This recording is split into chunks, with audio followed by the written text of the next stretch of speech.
समस्त को प्रेज और नमस्कार मु तबियस आपण देखुछंती जेपी ओडिया आपण समस्त को जेपी ओडिया चैनल रे स्वागत करी। प्रिय प्रभुकर लोक माने वीडियो को शेष पर्यंत देखंतु आ अन्य मानकु मध्य ए वीडियो शेयर करंतु। आज मु आपण को सम्मुखरे जने पुलिसंकर वीडियो नेके आसी अछि। आ जो पुलिस हिंदू धर्मर देवादेवी मानकु मानुथिले आ निजकु हिंदू बोली कहूथिले। आज कौन है जैसे हिंदू धर्म छाड़िले आउ से एक एमतीका धर्म को जावाई जाऊ चाहूँगी जो धर्म रे कौन भेदभाव नथिबो। तेबे आसंतु प्रथमे आमे माने तांकर वीडियो क्लिप को देखिबा। मु आपनको सम्मुखरे तांकर दुईटी क्लिप को आनी अछि, आपण माने कंटिन्यू देखिले जानि पारिबे। प्रथम क्लिप आपनको सम्मुखरे प्ले करूछि, आपण देखंतु तापरे आगु का माने आलोचना करिए। मैंने हिंदू धर्म छोड़ दिया है, ऐसा धर्म छोड़ दिया है जिसमें जातिवाद है और जाति के नाम पर शोषण होता है। जाति के नाम पर दूसरे के जीवन को जीवन नहीं समझा जाता है। जाति के नाम पर देवी देवताओं के आशीर्वाद मिलते हैं। इस तरह के धर्म को मैंने छोड़ दिया। मेरा पिछले 3 महीने से शोषण किया जा रहा है। मेरे ऊपर मुकदमा लिखा जा रहा है, मुकदमा लिख दिया गया है, जांचें खोल दी गई हैं, सस्पेंड कर दिया गया है और सिर्फ जाति के नाम पे ये सब चीजें चल रही है। एठारे पुलिस जन को कहउछंती आ मु जो धर्म रे अछि सेठारे भेदभाव अछि आ धर्म नाम रे शोषण करा जाउछि। आ जदि मु आपन को सम्मुखरे कहिबा को जिबे एही पुलिस जन को वास्तव रे निश्चित भाव रे जणे दलित किंबा आदिवासी क्यों किए हेथिबे लो कास्ट्र आउ से हिंदू देवादेवी को पूजा करुथिले आउ ताके पुलिस मध्य हेइ अछंती। किंतु एई प्रकार दिन एई प्रकार समय आसुछि आउ से पुलिस हेबा सत्य मध्य तांको धर्म नाम रे जाति नाम रे तांको बहुत निर्यातना दिया जाउथिला। इवेन तांको सस्पेंड मध्य करा जाय अछि जाति को नै। हेले आपण माने अनेक लोक माने भाबुथिबे दलित आदिवासी अनेक लो कास्ट लोक माने आमे हिंदू बोली गर्वित होउथिबे। किंतु मु कहि रखिया पाइ चाहे जदि आपण हिंदू बोली निजको गर्वित करूछंती कोन से माने आपण को रेस्पेक्ट दउछंती ना आपण को निर्यातना करूछंती लो कास्ट बोली।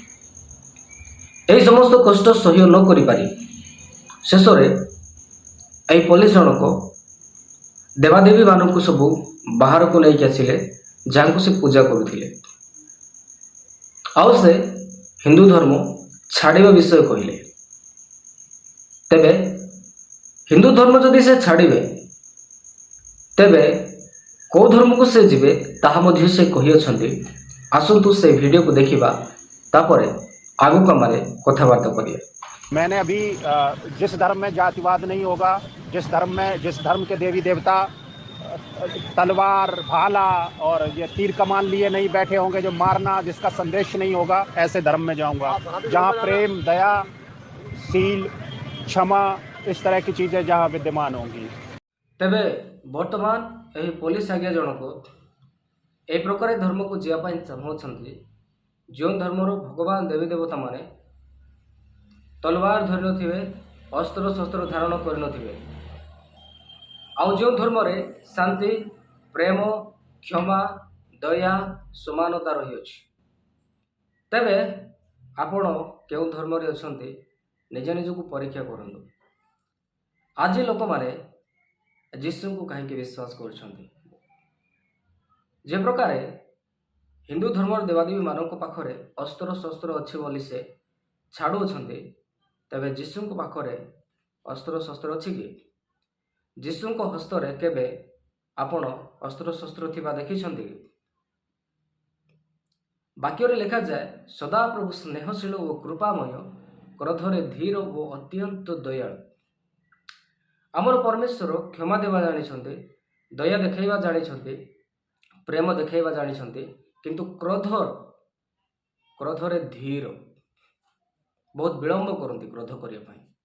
आपण जानते ख्रीस्टियन मानक मारी दिया जाए, तांकर लोक मानक ताड़ना करा जाए, परमेश्वर से मानक परे क्रोध करती ना। आ परमेश्वर जितेबाला क्रोध करेंगे ना सह्य करवा ମୁସ୍କିଲ ହେଇଯିବ। କିନ୍ତୁ ଏହି ପୋଲିସ ଅଫିସର ଜଣକ ଅତି ସାହସ ଭାବେ ସେ ହିନ୍ଦୁ ଧର୍ମ ଛାଡ଼ିବାର ନିଷ୍ପତ୍ତି ନେଲେ। ଆଉ ମୁଁ ବିଶ୍ୱାସ କରେ ସେ ନିଶ୍ଚିତ ଭାବରେ ପ୍ରଭୁ ଯୀଶୁଖ୍ରୀଷ୍ଟଙ୍କୁ ବିଶ୍ୱାସ କରିବେ ଆଉ ଆପଣାଇବେ। କାରଣ ସେ ଯେଉଁ ବିଷୟ ଖୋଜୁଅଛନ୍ତି ସେହି ବିଷୟ କେବଳ ଯୀଶୁଙ୍କ ଠାରେ ଅଛି। ସମାନତା, ପ୍ରେମ, କ୍ଷମା ଆଉ ବିନା ଅସ୍ତ୍ରଶସ୍ତ୍ରଧାରୀ ପରମେଶ୍ୱର। ଆଗକୁ ମୁଁ ଆପଣଙ୍କ ସମ୍ମୁଖରେ ବାଇବଲ ଅନୁସାରେ କହିବି। ବାବାମାନଙ୍କ ପରି ମୁଖରେ ପ୍ରବଚନ ଦେବା ଅପେକ୍ଷା ମୋ ପାଖରେ ବାଇବଲ ଅଛି। ମୋ ବାଇବଲରୁ ଆପଣଙ୍କ ସମ୍ମୁଖରେ କିଛି ବିଷୟକୁ କହିବି। ତାହା ପୂର୍ବେ କିଛି ବିଷୟ କହିବି। ଯେତେବେଳେ ଲୋକମାନେ ଖ୍ରୀଷ୍ଟିଆନ ହୁଅନ୍ତି ସେହି ସମୟରେ ଲୋକମାନେ କୁହନ୍ତି ଯେ ନିଜର ଦୋଷକୁ ଲୁଚେଇବା ପାଇଁ ସେମାନେ କୁହନ୍ତି ଖ୍ରୀଷ୍ଟିଆନ ମାନେ ଟଙ୍କା ପଇସା ପ୍ରଲୋଭନ ଲାଳସା ଦେଖାଇ ଖ୍ରୀଷ୍ଟିଆନ କରୁଛନ୍ତି। ଏ ବିଷୟ ଖ୍ରୀଷ୍ଟିଆନ ମାନଙ୍କ ଉପରେ ଆରୋପ ଏଥିପାଇଁ ଲଗାନ୍ତି ସେମାନେ ନିଜର ଦୋଷକୁ ଲୁଚେଇବା ପାଇଁ। এই ଭିଡ଼ିଓରେ ଦେଖିବାକୁ ପାଉଅଛୁ ହିନ୍ଦୁ ଧର୍ମରେ ଭେଦଭାବ, ଧର୍ମକୁ ନେଇ ଶୋଷଣ, ନିର୍ଯାତନା ଏହି ବିଷୟ କେବେ ବନ୍ଦ ହେବ? ଯେଉଁମାନେ ଦଳିତମାନେ, ଆଦିବାସୀମାନେ ମନ୍ଦିର ପୂଜା କରିପାରିବେ ନାହିଁ, ମନ୍ଦିରର ପୂଜାରୀ ହୋଇପାରିବେ ନାହିଁ, ତେବେ ସେହି ପ୍ରକାର ଧର୍ମରେ ଲୋକମାନେ ରହିବେ କେମିତି? ତାଙ୍କୁ ଧର୍ମ ନାମରେ ଶୋଷଣ କରାଯାଉଛି, ନିର୍ଯାତନା କରାଯାଉଛି। ଦେନ୍ ସେ ବିଷୟ ବନ୍ଦ କରିବା ଦରକାର। କିନ୍ତୁ ସେମାନେ ବନ୍ଦ କରିବେ ନାହିଁ। ସେମାନଙ୍କର ସେଇଟା ଅଭ୍ୟାସ, ସେଇଟା ସେମାନଙ୍କର ପରମ୍ପରା ଅଟେ। ସେମାନେ କେବଳ ବ୍ରାହ୍ମଣମାନେ ହିଁ ପୂଜା କରିବେ, ବାକି ଲୋକ ନୁହେଁ। ତାଙ୍କର ଭଗବାନ ମାନେ କ'ଣ ଏହା ଶିକ୍ଷା ଦେଇଛନ୍ତି? ଭେଦଭାବ କରିବା, ଉଚ୍ଚା ନିଚ ଦେଖିବା। କିନ୍ତୁ ସେହି ସମସ୍ତ ନିର୍ଯାତନା ସେମାନେ କେତେ ଦିନ ସହିବେ? ତେଣୁକରି ସେମାନେ ନିଜର ସ୍ୱାଧୀନତା ଅନୁସାରେ ଯେଉଁଠାରେ ସେମାନେ ସମ୍ମାନ ପାଇବେ, ଯେଉଁଠାରେ ସମାନତାର ଅଧିକାର ପାଇବେ, ଯେଉଁ ପରମେଶ୍ୱର କ୍ଷମା ଦେବେ, ପ୍ରେମ ଦେବେ, ବ୍ୟବହାର ଦେବେ, ସେହି ପରମେଶ୍ୱରଙ୍କୁ ବିଶ୍ୱାସ କରିବେ। ସେ ହେଲେ ଯୀଶୁ। ପୃଥିବୀର କୋଣେ କୋଣେ ବହୁତ ମାତ୍ରାରେ ଲୋକମାନେ ଯୀଶୁଙ୍କୁ ବିଶ୍ୱାସ କାହିଁକି କରନ୍ତି? This is the reason. କିନ୍ତୁ ଲୋକମାନେ କୁହନ୍ତି ଖ୍ରୀଷ୍ଟିଆନ ମାନେ ପ୍ରଲୋଭନ ଦେଉଛନ୍ତି, ଏମିତି କରୁଛନ୍ତି, ସେମିତି କରୁନ। ତମେ ପାରୁଛ ଯଦି କର, ତମେ ତ କରିପାରିବ ନାହିଁ। ଗୋଟେ କଥା ରହିଲା, ଯେ ପ୍ରକାର ଏହି ପୋଲିସ ଭାଇ ଜଣକ ନିଷ୍ପତ୍ତି ନେଲେ, ଯେଉଁ ଧର୍ମରେ କ୍ଷମା, ପ୍ରେମ, ସମାନତା ରହିଅଛି ସେହି ଧର୍ମକୁ ଯିବି। ମୁଁ ଦେଖୁଥିବା ପ୍ରତ୍ୟେକ ଲୋକଙ୍କୁ କହିବି, ଆପଣ ବି ଯଦି କୌଣସି ଧର୍ମରେ ଅଛନ୍ତି, ଏହି ପ୍ରକାର ଧର୍ମ ନାମରେ ଆପଣଙ୍କୁ ନିର୍ଯାତନା କରାଯାଉଛି, ଆଜି କାନ ଖୋଲିକି ଶୁଣନ୍ତୁ ଏବଂ ଏହି ଭିଡ଼ିଓକୁ ବହୁତ ମାତ୍ରାରେ ସେୟାର କରନ୍ତୁ। ମୋ ପ୍ରଭୁ ଯୀଶୁଖ୍ରୀଷ୍ଟ ମୋତେ ଭେଦଭାବ କଲେ। ବାଇବଲ ବାକ୍ୟ ପଢ଼ି ମୁଁ ଜଣେ ଦେବାଦେବୀ ପୂଜକ, ନ୍ୟାଚୁରାଲକୁ ପୂଜା କରୁଥିଲୁ। ସମୟ ଏମିତି ଆସିଲା ମୂର୍ତ୍ତି ପୂଜା ମଧ୍ୟ କରୁଥିଲୁ। ଆଜି ମୁଁ ଯୀଶୁଙ୍କର ବାକ୍ୟ କାହିଁ ପ୍ରଚାର କରୁଛି? ଯୀଶୁଙ୍କର ବାକ୍ୟ ଯେତେବେଳେ ପଢ଼ିଲି ମୋର ପ୍ରିୟମାନେ, ସେହି ବାକ୍ୟକୁ ମୁଁ ପଢ଼ିକି ଆପଣଙ୍କ ସମ୍ମୁଖରେ ଶୁଣେଇବି। ଯୋହନ 1:12। ଯେତେବେଳେ ଜଣେ ବ୍ୟକ୍ତି ଯୀଶୁଙ୍କୁ ପରମେଶ୍ୱର ବୋଲି ସ୍ୱୀକାର କରେ, ପରମେଶ୍ୱର ତାହାଙ୍କୁ ତାର ସନ୍ତାନ ହେବାର ଅଧିକାର ଦିଅନ୍ତି। ଯୀଶୁଙ୍କୁ ଯେଉଁମାନେ ବିଶ୍ୱାସ କରନ୍ତି ସେମାନେ ପରମେଶ୍ୱରଙ୍କର ସନ୍ତାନ ହୋଇଯାଆନ୍ତି। ହିନ୍ଦୁ ଧର୍ମରେ ଯେତେବେଳେ ମୁଁ ଥିଲି, ଅନେକ ଦେବାଦେବୀ ପାଠ କଲି, ଅନେକ ପୂଜା କଲି। ମୁଁ ତ କେଉଁ ଶାସ୍ତ୍ରରେ ଦେଖିଲିନି ଯେ ତୁମେ ମୋର ସନ୍ତାନ ବୋଲି।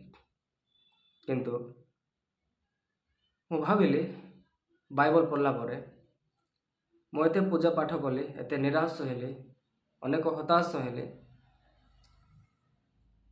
ତେବେ ମୋ ଲାଇଫରେ ମୋତେ ତ କେବେ ପରମେଶ୍ୱରଙ୍କର ସନ୍ତାନ ବୋଲି କୌଣସି ଜାଗାରେ ଏହି ମୌକା ମିଳିନାହିଁ। ଆଉ ସେଦିନ ମୁଁ ଏତେ ଖୁସି ହେଲି ଯେ ମୋ ଆଖିରୁ ଲୁହ ବାହାରିଲା ଯେ ଜଗତର ସୃଷ୍ଟିକର୍ତ୍ତା, ତ୍ରାଣକର୍ତ୍ତା, ଉଦ୍ଧାରକର୍ତ୍ତା ସେ କୁହନ୍ତି ଯେଉଁମାନେ ତାହାଙ୍କୁ ବିଶ୍ୱାସ କରନ୍ତି ସେମାନେ ପରମେଶ୍ୱରଙ୍କର ସନ୍ତାନ। ତେବେ ଖ୍ରୀଷ୍ଟଙ୍କୁ ବିଶ୍ୱାସ କରୁଥିବା ପ୍ରତ୍ୟେକ ଲୋକ ଯଦି ପରମେଶ୍ୱରଙ୍କର ସନ୍ତାନ ହୁଅନ୍ତି, ତେବେ ପରମେଶ୍ୱର କାହାକୁ ଭେଦଭାବ କରିବେ ନାହିଁ, ସମାନତାରେ ପ୍ରେମ କରିବେ। ଆଉ ଗୋଟେ ବିଷୟ, ଯୀଶୁ ଖ୍ରୀଷ୍ଟ ଏହି ଜଗତକୁ ଆସିବାର ଉଦ୍ଦେଶ୍ୟ ଥିଲା ପାପୀମାନଙ୍କୁ ସେମାନଙ୍କ ପାପରୁ ମୁକ୍ତି କରିବା। ଏହି ପୃଥିବୀରେ ଯଦି ଦେଖିବା, ଜଣେ ଛୋଟ ବଡ଼ ଭୁଲ ମଧ୍ୟ ସମାଜରେ କରିଥାଏ, ତେବେ ସେହି ଛୋଟ ବଡ଼ କରିଥିବା ଭୁଲ ପାଇଁ ସମାଜରେ ତାକୁ କେତେ ଯେ ନିନ୍ଦା, କେତେ ଯେ ଅପମାନ, କେତେ ଯେ ଲୋକମାନେ ତାଙ୍କୁ ହୀନ ଦୃଷ୍ଟିରେ ଦେଖନ୍ତି। କିନ୍ତୁ ମୋର ପରମେଶ୍ୱର ସେହି ସମସ୍ତ ବିଷୟକୁ କ୍ଷମା କରି ଆଗକୁ ଆଉ ଏକ ନୂତନ ଜୀବନ ବଞ୍ଚିବାର ମୌକା ଦିଅନ୍ତି। ଯେ ପ୍ରକାର ପୁନର୍ବାର ସେ ପାପ ଆମେ ନ କରୁ, ଏଥିପାଇଁ ବାରମ୍ବାର ତାଙ୍କର ବାକ୍ୟ ମାଧ୍ୟମରେ ଆମମାନଙ୍କୁ ଚେତାବନୀ ଦିଅନ୍ତି। ଆମ ପାପ ପାଇଁ କ୍ଷମା ମଧ୍ୟ କରନ୍ତି ସେ।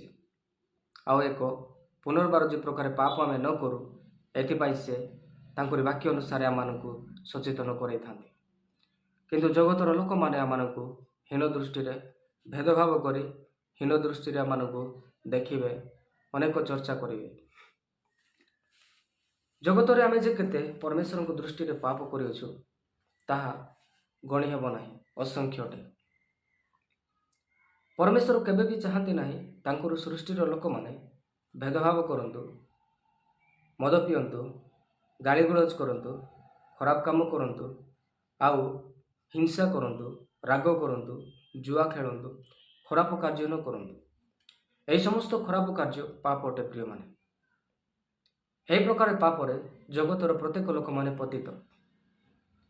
ସେମାନଙ୍କୁ ସେମାନଙ୍କ ପାପରୁ ପରିତ୍ରାଣ ଦେବା ପାଇଁ, ଅନନ୍ତ ଜୀବନ ଦେବା ପାଇଁ, ପାପରୁ ମୁକ୍ତି କରିବା ପାଇଁ ଯୀଶୁ ଆସିଲେ। ଯେବେ ମୁଁ ପବିତ୍ର ଶାସ୍ତ୍ର ବାଇବଲର ବାକ୍ୟ ପଢ଼ିଲେ, ପ୍ରଥମ କରନ୍ଥୀୟ 15 ଅଧ୍ୟାୟ ତାର 3-4 ଲେଖାଯାଏ, କାରଣ ଯେଉଁ ଯେଉଁ ଶିକ୍ଷା ମୁଁ ପାଇଥିଲି, ସେଥିମଧ୍ୟରୁ ଏହି ପ୍ରଧାନ ଶିକ୍ଷା ତୁମମାନଙ୍କୁ ପ୍ରଦାନ କଲି, ଯଥା ଖ୍ରୀଷ୍ଟ ଶାସ୍ତ୍ର ଅନୁସାରେ ଆମମାନଙ୍କୁ ପାପ ନିମନ୍ତେ ମୃତ୍ୟୁ ଭୋଗ କଲେ, ସମାଧି ପ୍ରାପ୍ତ ହେଲେ, ଶାସ୍ତ୍ର ଅନୁସାରେ ତୃତୀୟ ଦିବସରେ ପୁନରୁତ୍ଥିତ ହେଲେ। ବାକ୍ୟ କୁହେ ଯେ ପ୍ରଭୁ ଯୀଶୁ ଖ୍ରୀଷ୍ଟ ଆମମାନଙ୍କ ପାପ ନିମନ୍ତେ ମୃତ୍ୟୁ ଭୋଗ କଲେ। ଜଣେ ଜଣକୁ ଯେତେବେଳେ ପ୍ରେମ କରେ, ଏହି ସାଂସାରିକ ପ୍ରେମ କହୁଛି, ଏକ ଉଦାହରଣ ସ୍ୱରୂପ ଜଣେ ପୁଅ ଜଣେ ଝିଅକୁ ଯେତେବେଳେ ପ୍ରେମ କରେ, ପୁଅ କିମ୍ବା ଝିଅ ତାଙ୍କ କଥା ଅନୁସାରେ ନ ଚାଲେ, ତେବେ ସେମାନେ ନିରାଶ ହୁଅନ୍ତି। ତାପରେ ସେମାନେ କ'ଣ କରନ୍ତି? ସେ ମୋତେ ଇଗ୍ନୋର କରୁଛି ବୋଲି ଆତ୍ମହତ୍ୟା କରିଥାନ୍ତି। ତାହାଠାରୁ କେତେ ଗୁଣ ଯେ ପ୍ରେମ ପ୍ରଭୁ ଯୀଶୁ ଖ୍ରୀଷ୍ଟ ଆମ ପାଇଁ କଲେ। ଆଉ ଯୀଶୁ ଖ୍ରୀଷ୍ଟ ଏହି ଜଗତର ପ୍ରତ୍ୟେକ ଲୋକମାନଙ୍କୁ ପ୍ରେମ କଲେ। ଆଉ ସାଂସାରିକ ପ୍ରେମ ଯେ ଜଣକୁ ପ୍ରେମ କରନ୍ତି ଆଉ ଜଣଙ୍କ ପାଇଁ ମରିଯାଆନ୍ତି। କିନ୍ତୁ ପବିତ୍ର ଶାସ୍ତ୍ର ବାଇବଲରେ ଲେଖା ଥିଲା, ଜଗତରେ ଯେତେ ଲୋକମାନେ ମଧ୍ୟ ଯୀଶୁଙ୍କ ବିରୁଦ୍ଧରେ ଗଲେ, ସେ ସମସ୍ତଙ୍କ ପାଇଁ ଯୀଶୁ କାଲବାରୀ କ୍ରୁଶରେ ଚଢ଼ିଲେ। ସେ ନିଜ ଜୀବନକୁ ଦେଲେ। ଆଉ ଆଜି ସେମାନଙ୍କୁ ମଧ୍ୟ ଆହ୍ୱାନ କରନ୍ତି, ଯେଉଁମାନେ ଯୀଶୁଙ୍କୁ 3ଟି କଣ୍ଟାରେ ଝୁଲିଲା, ଯୀଶୁ ଜଣେ ପାପୀ, ଯୀଶୁ ଜଣେ ଚୋର, ଯୀଶୁ ଜଣେ ବିଦେଶୀ ଭଗବାନ ବୋଲି କୁହନ୍ତି, ସେମାନଙ୍କୁ ମଧ୍ୟ ପରମେଶ୍ୱର ଆଲିଙ୍ଗନ କରିବା ପାଇଁ ଚାହାନ୍ତି ଆଉ ସେମାନଙ୍କୁ ପ୍ରେମ କରନ୍ତି। କାରଣ ସେମାନଙ୍କ ପାଇଁ ପ୍ରଭୁ ଯୀଶୁ ନିଜ ଜୀବନକୁ କାଲବାରୀ କ୍ରୁଶରେ ଦେଇଛନ୍ତି। ଯେଉଁଦିନ ମୁଁ ଜାଣିଲି ଯୀଶୁ ଯେ ମୋତେ ପ୍ରେମ କଲେ ଆଉ ମୋର ସବୁ ପାପ ନିଜ ଜୀବନରେ ଉଠେଇଲେ ଆଉ ମୋତେ କ୍ଷମା ଦେବା ପାଇଁ ମୋର ପାପର ଭାରକୁ ସେ ବହନ କଲେ। ଯେଉଁ ପାପର ଦଣ୍ଡ ମୋତେ ଭୋଗିବାର ଥିଲା, ସେହି ପାପର ଦଣ୍ଡ ନିଜ ଉପରକୁ ଯୀଶୁ ନେଲେ ଏବଂ କାଲବାରୀ କ୍ରୁଶରେ କଣ୍ଠାର ଆଘାତ ସହିଲେ ଆଉ କଣ୍ଟାର ମୁକୁଟ ପିନ୍ଧିଲେ। ସେହି ପ୍ରଭୁ ଯୀଶୁ ଖ୍ରୀଷ୍ଟ ମୋତେ କେତେ ଯେ ପ୍ରେମ କଲେ, ସେ ପ୍ରେମକୁ ଦେଖିଲା ପରେ ମୋ କରିଥିବା ସମସ୍ତ ପାପକୁ ମୋ ଯୀଶୁଙ୍କ ସାମ୍ନାରେ ସରେଣ୍ଡର କଲି। ଆଉ ମୁଁ କହିଲି, ପ୍ରଭୁ ମୁଁ କରିଥିବା ସମସ୍ତ ପାପକୁ ତୁମେ କ୍ଷମା କର। ଆଜିଠାରୁ ମୋତେ ଏମିତି ସାହାଯ୍ୟ କର, ମୁଁ ଯେ ପ୍ରକାରେ ତୁମର ବାକ୍ୟ ଆଧାରିତ ଏକ ପବିତ୍ର ଜୀବନ ଅତିବାହିତ କରିବି। ସେହି କ୍ଷଣି ସେହିଦିନ ପରମେଶ୍ୱର ମୋ ଜୀବନରେ ଏକ ତାଙ୍କରି ଆତ୍ମା ଦେଲେ, ଯେଉଁ ଆତ୍ମା ଆଜି ମଧ୍ୟ ମୋତେ ପରିଚାଳନା କରେ ତାଙ୍କରି ବାକ୍ୟ ଅନୁସାରେ ଚାଲିବା ନିମନ୍ତେ, ବାକ୍ୟ ପ୍ରଚାର କରିବା ନିମନ୍ତେ। ଯେଉଁ ଯୀଶୁ କେବେ ଭେଦଭାବ କରନ୍ତି ନାହିଁ, ଯେଉଁ ଯୀଶୁ କେବେ ମଧ୍ୟ କାହାକୁ ଉଚ୍ଚା ନିଚା ଦେଖନ୍ତି ନାହିଁ, ଆଉ ଯେଉଁ ଯୀଶୁଙ୍କ ହସ୍ତରେ କୌଣସି ଖଡ଼ଗ ନାହିଁ। କହିବା ପାଇଁ ଚାହେଁ, ପ୍ରଭୁ ଯୀଶୁଙ୍କ ନିକଟକୁ ଆସନ୍ତୁ ଆଉ ନିଜ ନିଜ ପାପ କ୍ଷମା ନିମନ୍ତେ ପ୍ରାର୍ଥନା କରନ୍ତୁ। ପ୍ରଭୁ ଯୀଶୁ ଖ୍ରୀଷ୍ଟ ଆପଣଙ୍କୁ ଅନନ୍ତ ଜୀବନ ଦେବେ। ସାଙ୍ଗମାନେ, ଭିଡ଼ିଓକୁ ବେଶୀ ଲମ୍ବା କରୁନାହିଁ, ଭିଡ଼ିଓକୁ ସେୟାର କରନ୍ତୁ। ଆପଣମାନେ କ'ଣ କହିବା ପାଇଁ ଚାହାନ୍ତି ନିଶ୍ଚିନ୍ତ କମେଣ୍ଟରେ ଲେଖି ଜଣାନ୍ତୁ। ପୁଣି ଦେଖାଇବା ଆଗାମୀ ଭିଡ଼ିଓରେ। ଆପଣ ସମସ୍ତଙ୍କୁ ପ୍ରେଜ୍ ଦ ଲର୍ଡ।